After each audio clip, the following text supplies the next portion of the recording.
कांग्रेस ने 28 सीटों के लिए तैयार किया 28 वचन पत्र।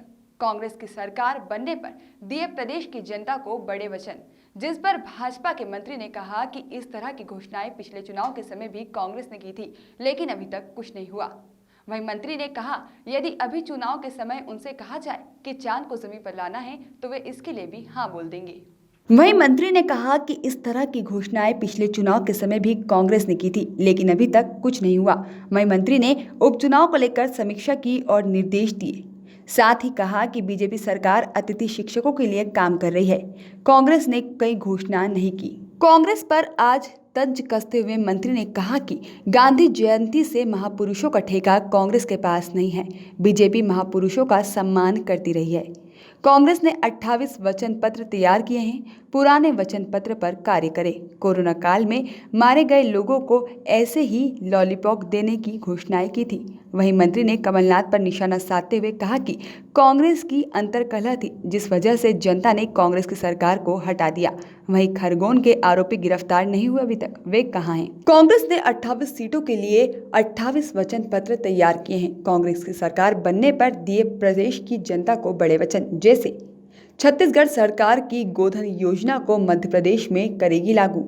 सत्ता में आने पर कांग्रेस कोरोना को राजकीय आपदा घोषित करेगी।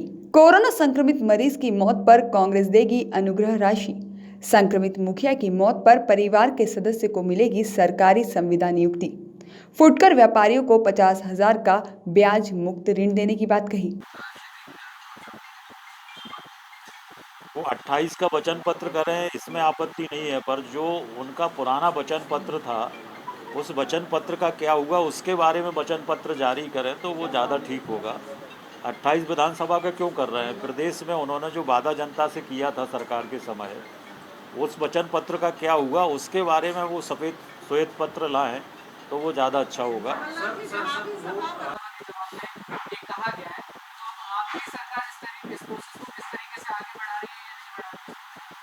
देखिए, कोई कोशिश कांग्रेस की सरकार की तरफ से नहीं हुई थी, कोई प्रयास नहीं हुए थे।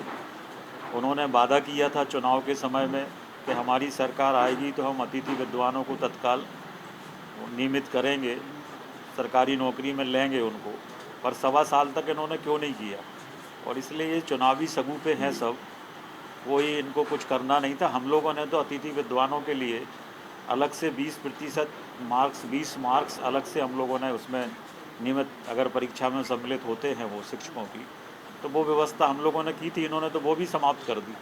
सर, गांधी जयंती में कांग्रेस ये वादा कर रही है सत्ता में लौटे तो मध्य प्रदेश को कोरोना बात आ गई, वो बात आ गई। सर, एक चीज और है सर, देखिए उसी में जुड़ी है सर।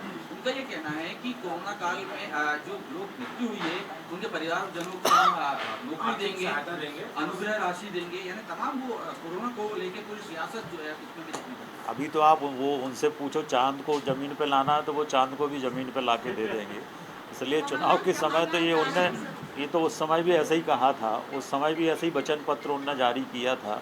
किसानों की कर्ज माफ़ी का 10 दिन का वादा किया था, युवाओं को 4,000 रुपये बेरोजगारी भत्ते का वादा किया था, महिलाओं के लिए तमाम योजनाओं की घोषणा की थी, पुलिस के लिए अवकाश की घोषणा की थी। उनके वचन पत्र का एक भी बिंदु बता दें जो उन्होंने पूरा किया हो।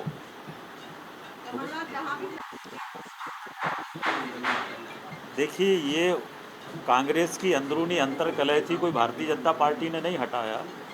कांग्रेस की अंदरूनी अंतर्कलह में और जो विश्वासघात जनता से किया था उसके कारण सिंधिया जी ने कांग्रेस छोड़ी, इसलिए उनकी सरकार गई। सर, खरगोन में सर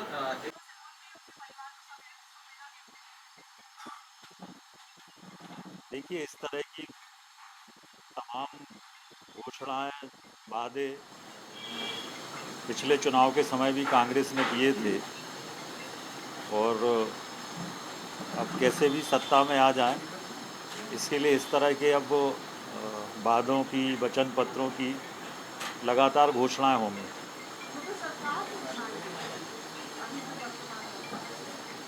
देखिए, वर्तमान सरकार ने जो हमारे प्रदेश में कोरोना मरीजों के इलाज के लिए जो प्रयास हो सकते थे वो प्रयास किए हैं, और इसलिए अन्य राज्यों की स्थिति तुलना में मध्य प्रदेश की स्थिति बेहतर है। सरकार की तरफ से पर्याप्त व्यवस्थाएं की गई है, पूरा इलाज निःशुल्क हो रहा है और जो भी प्रयास सरकार की तरफ से हो सकते हैं वो प्रयास हो रहे हैं और इसीलिए मध्य प्रदेश अन्य राज्यों से ठीक स्थिति में है।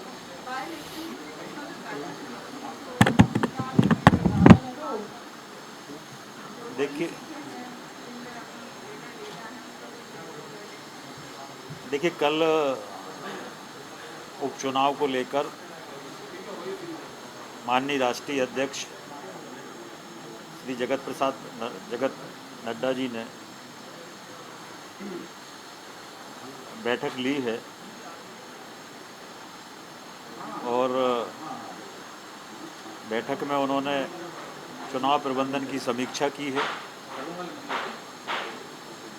और समीक्षा करके जो आवश्यक निर्देश है वो हम लोगों को दिए।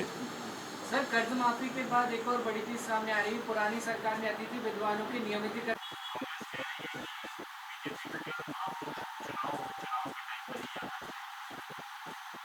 देखिए महापुरुषों का ठेका कोई कांग्रेस के पास नहीं है और कांग्रेस ने हमेशा महापुरुषों के नाम पर जनता को ठगने का काम किया है। जो महापुरुष हमारे देश के हैं, जिनका देश में योगदान है, ऐसे महापुरुषों का सम्मान भारतीय जनता पार्टी हमेशा करती रही है और आगे भी हम उनका सम्मान करेंगे। महात्मा गांधी हम सबके हैं, शास्त्री जी हम सबके हैं और इसलिए कांग्रेस ने ये जो ठेका लेके रखा था वो ठेका हम लोगों ने समाप्त किया है। Sir, Congress bureau report, KNN news.